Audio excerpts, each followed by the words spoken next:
It's the coldest weather we've seen in a year, headed straight for Atlanta when dangerously cold weather strikes.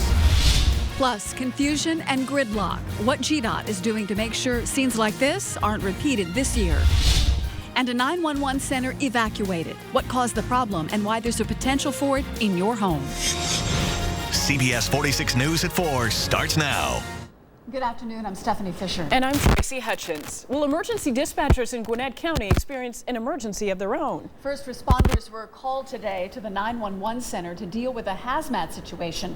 And this is at the center on High Hope Road in Lawrenceville, which had to be evacuated. CBS 46's Dante Renzulli joins us with more on what sent 5 employees to the hospital.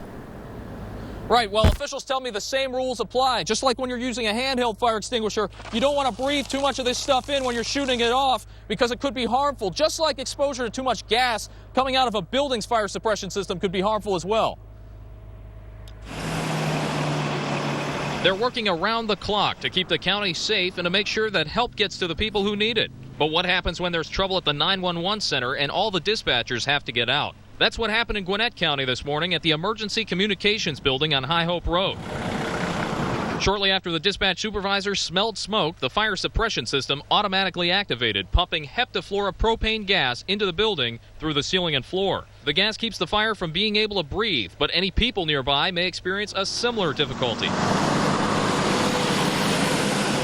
From the scene, they were transported mostly with respiratory difficulties, some fatigue, which is common according to the MSDS sheets for this particular gas agent. And so doctors at the hospital will be evaluating those employees. Officials say they use the gas system to fight fires in the 911 center to protect the sensitive electronic equipment from the water sprinkler. One employee reportedly was injured when a tile fell from the ceiling. In all, 5 were transported to the hospital. Shortly after... My IFB's out. IFB's out. Well, we're just having a day today, aren't we? To out.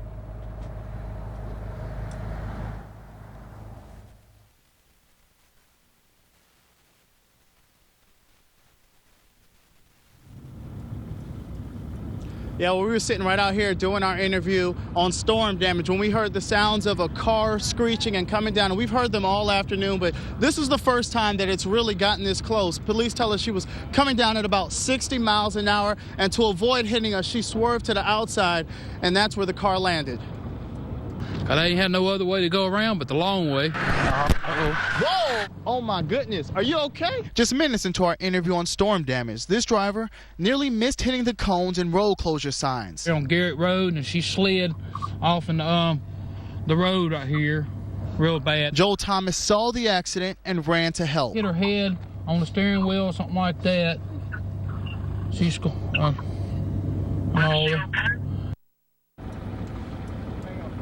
And right now they're getting ready to move the car, but I spoke to police officers. They tell me that she's doing fine. She got a little whiplash and hit her head, but other than that, they say that she's going to be okay, just a little shaken up after what all just happened. And of course, we're glad she's doing fine, and of course, glad that nobody else was injured. For now, live and on still, Dante Carter, CBS 46 News. Yeah, certainly a close call for her. Dante, thank you. Now to that Arctic cold blast headed right for the metro Atlanta area. It is already proven to be a major burden for a large part of the country.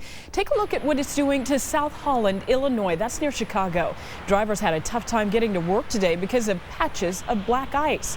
And bitter cold temperatures and heavy winds left this mess across North Dakota. Some areas got up to 8 inches of snow, and temperatures, well, they've fallen at least 25 degrees below zero. The Texas and Oklahoma panhandles were not immune to that snow either. 2 to 4 inches fell in Amarillo. That led to several accidents.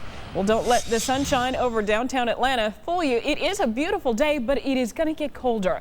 That system is bringing a lot of cold, but thankfully no snow this week, at least. Chief Meteorologist Jim Kosick tracking it all for us right now. Jim, and how quickly things will change. Yeah, I don't know why I'm smiling about it, that's for sure. But, I was looking at some of that stuff in North Dakota earlier, Tracy. The warmest temperature in the entire state of North Dakota is 2 2 degrees. Well, around here, we have a lot warmer weather, at least for the time being. Temperatures are running into the 40s, mid-high 40s, a little bit off the pace where we should be for this time of the year, which is an average high of 52 degrees. But at least it is fairly tranquil. The recent gusty winds are calming down.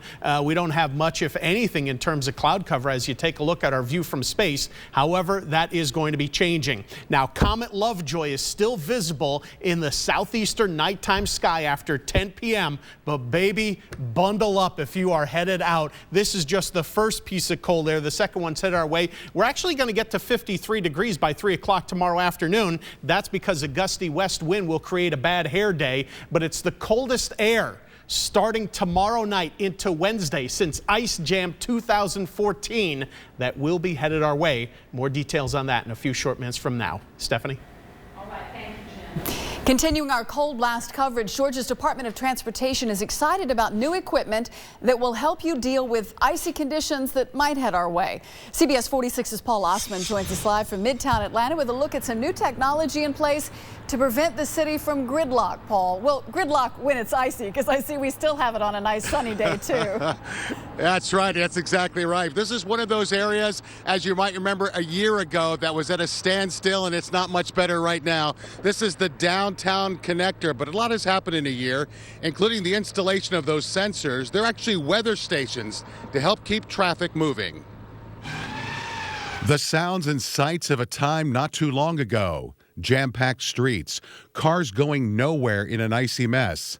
This was Atlanta less than 1 year ago. The snow jam that stranded some motorists for days. City officials are now taking measures to make sure this doesn't happen again.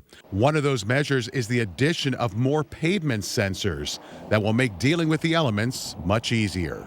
We look at a lot of different things that these sensors tell us, so we know how the best treatment for the road, what the best treatment for the road is going to be. GPS trackers on the sensor will alert GDOT personnel where plows have been and where they need to go as they get ready for the winter of 2015. Well, we certainly do hope the winter of 2015 is more like the winters in Hawaii than they are the winter of 2014 we had. But it is getting cold. We are looking forward to a cold snap.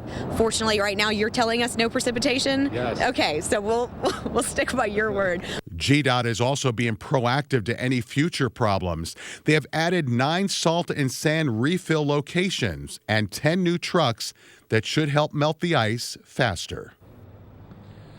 Now, those sensors are pretty cool. They are weather stations that detect temperature change, also moisture, and all of them have cameras so that they can detect if any deteriorating weather conditions moves in that direction. But as you mentioned before, traffic in the downtown connector, usually any time, is pretty much at a standstill, and we don't need any ice or snow with this blast coming around. Reporting live from the connector, I'm Paul Osman, CBS 46 News. Thank you, Paul. And we invite you to get breaking news and weather alerts on your phone with the CBS 46 mobile app. Visit our website, cbs46.com, and look under Connect with CBS 46. New developments now in the search for a bold and brazen robber. Chopper 46 was on the scene as Gwinnett County Police stepped up their search for whoever robbed a credit union. It happened at the Associated Credit Union branch on Peachtree Industrial Boulevard. That's in Norcross. Police say the robber never showed a weapon and left with an unknown amount of cash. No one was hurt. New developments now at 4 in a high-profile case involving 3 teenage boys in Gilmer County.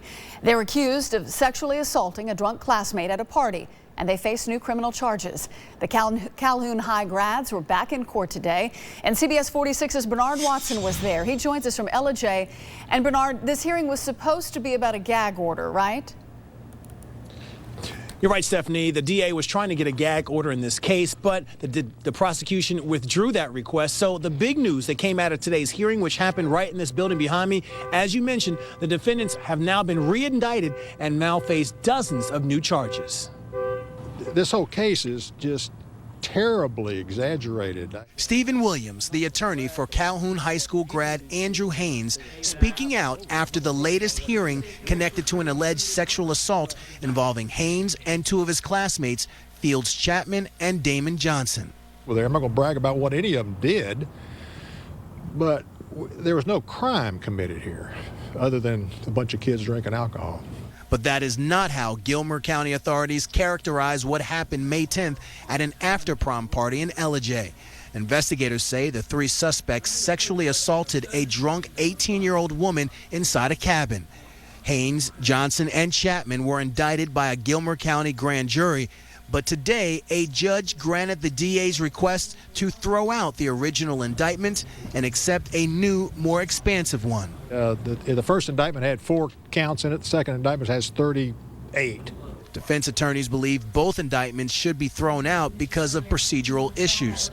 One thing both sides can agree on, it will be a while before the case goes to trial.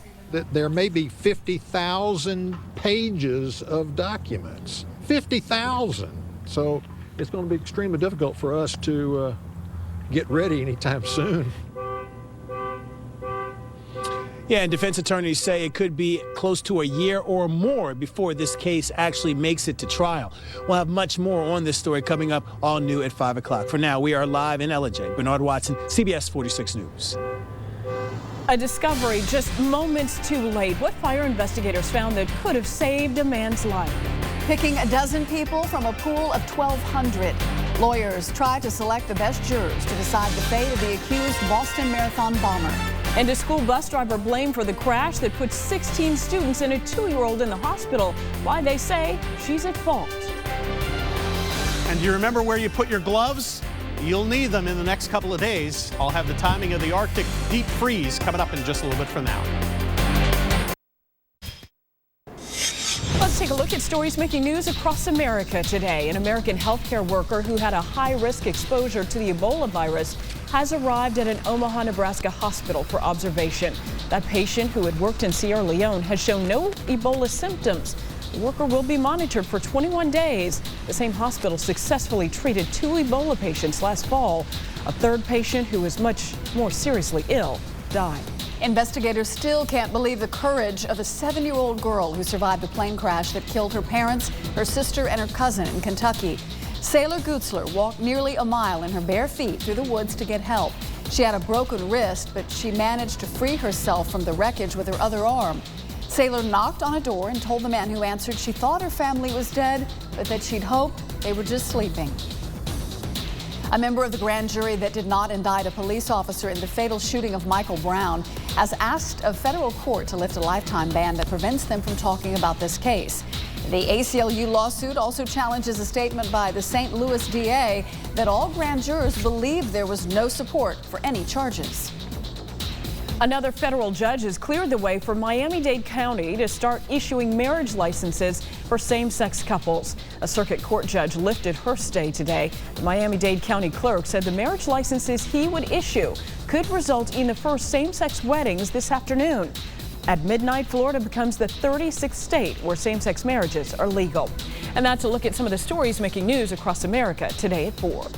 Now, your CBS 46 forecast with Chief Meteorologist Jim Kosek. Well, it's a beautiful day in the neighborhood if you don't mind the recent chill, because I tell you what, it's mind over matter. It's going to get even colder. So we're going to be looking back at a day like today and say, wow, if we could only have an easy button and go back to Monday. Just gorgeous shot of the skyline right now. 48 degrees. Now, that is subpar, at least as far as the 30-year average high temperature of 52 degrees, but the wind is out of the north-northwest at 12, so it actually makes it feel more like the low 40s outside, but the wind's going to tail off rapidly. The sun goes down at 5:43, and boy, oh boy, this thing is going to really taper off. I'll back out of the shot for you here. Notice how, wind speeds already by 8 o'clock way down into the low single digits. Some zeros are showing up. That means it's nearly calm outside. That's bad news for cold air, if you don't like it, that is, of course, because cold air is heavy. It sinks to the ground. With no wind to help mix it up and stir it around,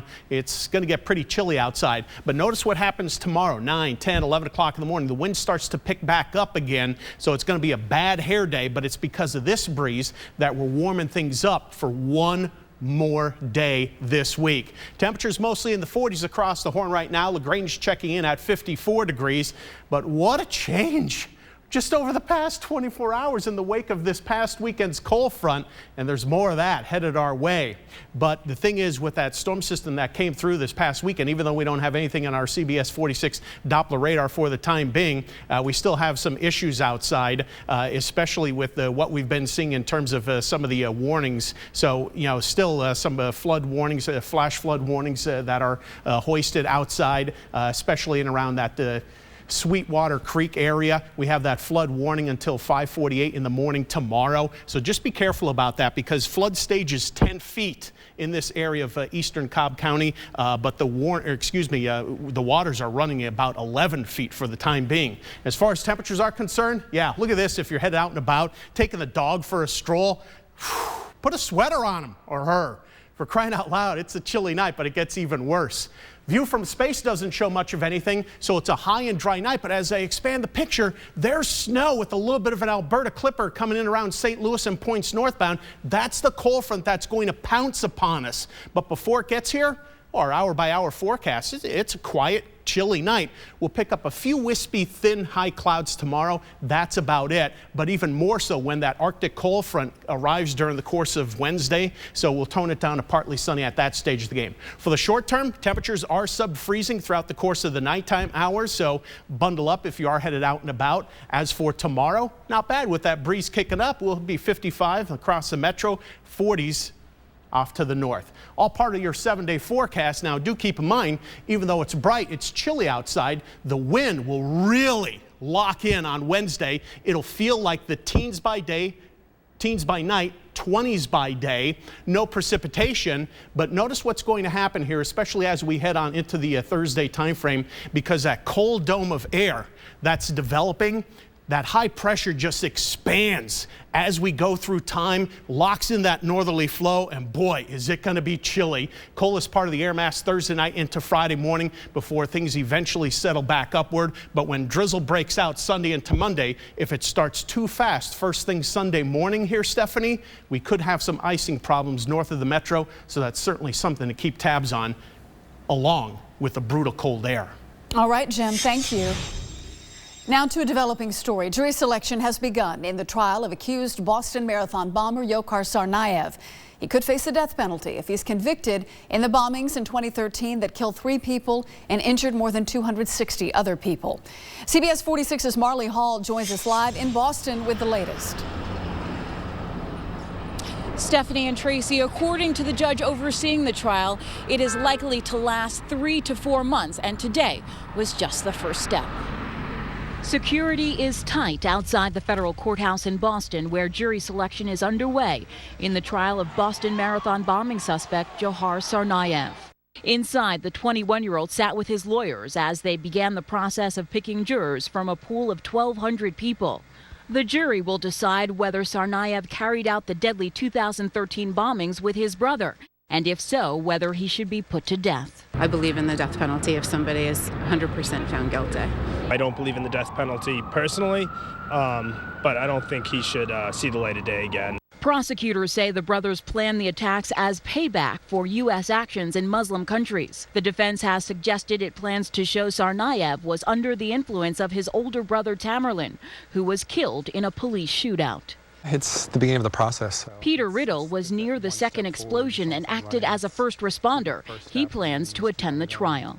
If there's an opportunity for me to go, I would like to go. Maybe that's my personal closure, to see him one more time. Riddle wasn't physically hurt, but now suffers from post-traumatic stress disorder. He would like to see Tsarnaev imprisoned for life. Let him rot in jail, and let him really suffer that way. Jury selection is expected to take weeks. 12 jurors and 6 alternates will ultimately be selected. Tracy, Stephanie. Still ahead, a Real Housewives star begins her stint in prison. The message Teresa Giudice has for her fans. And you're going to meet dogs who have an important job, keeping us and our food safe. You're watching CBS 46 News at 4.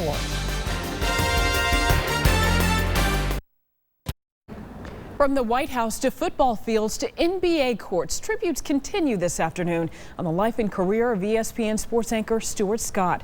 Scott's 7-year battle against cancer ended on Sunday, but many remember his declaration that you beat cancer by how you live your life and you don't let cancer claim you. His mixture of sports and hip-hop lingo attracted viewers who felt like no one spoke for them. Hi again. Thanks for letting Sports Center float. Kicking it with Linda Cohn. I am Stuart Scott. LeBron James, 3 as cool as the other side of the pillow. Well, those who knew him best say they will remember Scott as a trailblazer for his enthusiasm and the love that he showed for his 2 daughters. Some other big names making news this afternoon. Vice President Joe Biden is among those at a wake for former New York Governor Mario Cuomo. Visitation for the 3-term governor is today, and then the funeral will be held tomorrow. Cuomo died from heart failure on Thursday. He was 82. Hours earlier on that same day, his son Andrew had been inaugurated to a 2nd term as the governor of New York. Buckingham Palace has broken protocol and released 4 separate statements that reject allegations that Prince Andrew had sex with a 17-year-old. A lawsuit filed here in the U.S. claims billionaire Jeffrey Epstein forced the teen into sexual slavery when she was a minor and made her please his powerful friends, including Prince Andrew. The prince has not commented on those allegations. Today, a judge in Wisconsin ruled that actor Dustin Diamond can leave the state for, quote, entertainment purposes. Diamond, who played Screech on Saved by the Bell, is charged with stabbing a man in a bar fight Christmas Day. Diamond posted $10,000 bond before a status hearing, and he told police that stabbing was an accident. One of the Real Housewives of New Jersey reported to a federal prison in Connecticut today. Teresa Giudice will serve a 15-month sentence for bankruptcy fraud.